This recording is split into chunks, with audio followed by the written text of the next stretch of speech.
What's up, everybody? Caleb Dennison here with another Caleb Loves Tech video, and I gotta tell you, I'm feeling pretty good right now. I hope you are too, and if you aren't, maybe this video will bring a smile to your face. I hope it does.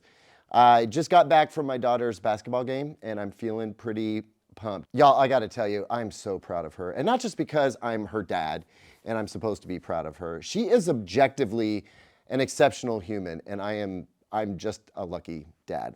Anyway, I'm pretty excited to let you know today that I'm starting 2 new series, and I'll explain that in a moment. But before I do, just a quick little update. So I've been doing a bunch of planning the past several days, and I'm excited because I think I've figured out a cadence for making content that I'm pretty confident is gonna work. Now, I know a lot of you out there have been worried that I might burn out, and I do appreciate that. I'm definitely on the lookout, I promise. And y'all have been so gracious in the comments. Thank you for that. I know that if it's just too much, I can take my foot off the gas, but I'm feeling pretty good right now, so I'm gonna go with it. And I should say, that's even after shooting this video twice already and having to can those shoots for one reason or another.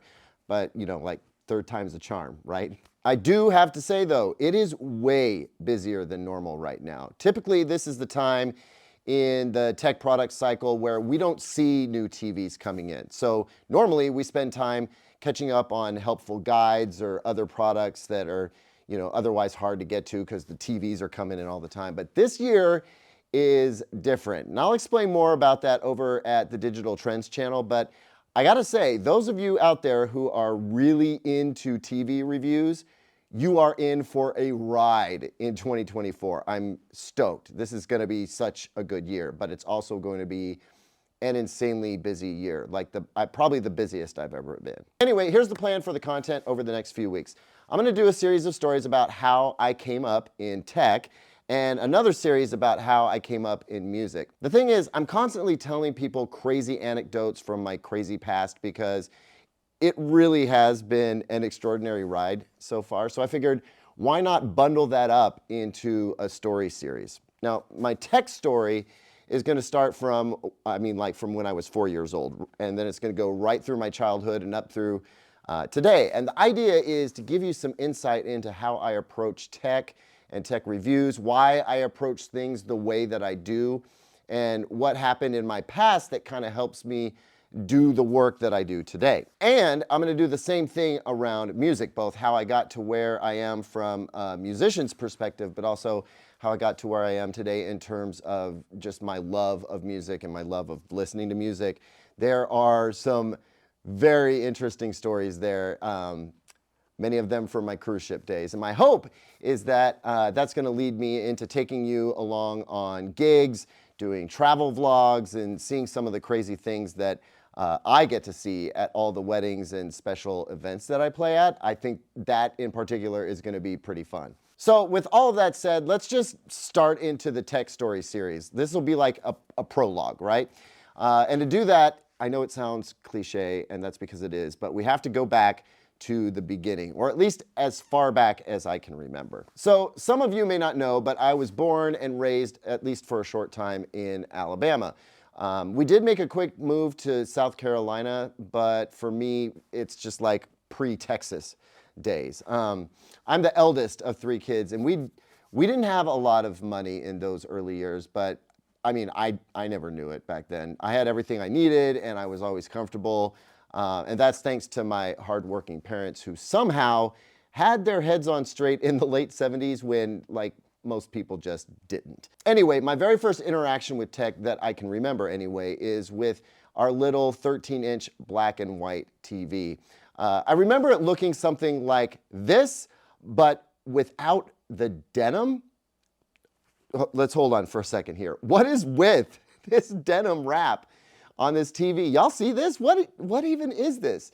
Now, I stumbled on these photos because I was just looking for black and white TVs, and lucky me, this is the first one I clicked on because, I'm sorry, this photo is gold.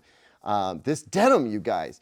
Now, I thought the denim was just some add-on that someone on Etsy thought would be cute, and I mean, maybe it is, but I'm seeing a Zenith logo here, so maybe it was really like that back then. And actually, if there's anyone watching this that's old enough to remember if this was really a thing, please drop a comment down below because I've got to know. Also, I'll ask my mom if she remembers such a thing and report back on that in the next video for this series. I'm guessing my parents got this TV at Montgomery Ward's back in the day. Montgomery Ward was a department store, kind of like a JCPenney or Sears, but maybe not quite as nice as JCPenney or Sears. But I remember it being nicer than Kmart, right?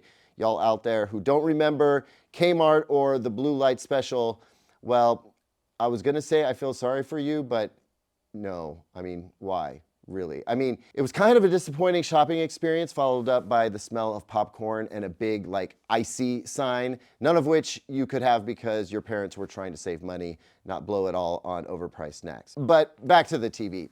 This thing had buttons and knobs and dials to turn and twist, and yes, what like just post-toddler kid doesn't love to push buttons and twist knobs and fiddle with dials? I know, but I'm telling you, I was into the tech at that time. For me, it wasn't just about playing with the fun buttons and knobs. It was about what they were doing on that TV.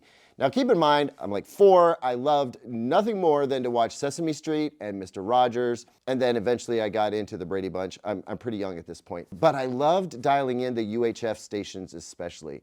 Now, for those of you who don't remember, TVs used to have 2 big dials, right? One for VHF and one for UHF, which stood for very high frequency and ultra high frequency, I think. And while the main dial would take you to the right channel, the outer dial was responsible for getting the station tuned in just right. And I loved to get the station in just as clearly as I could. I was obsessed with getting a clean picture, even back then.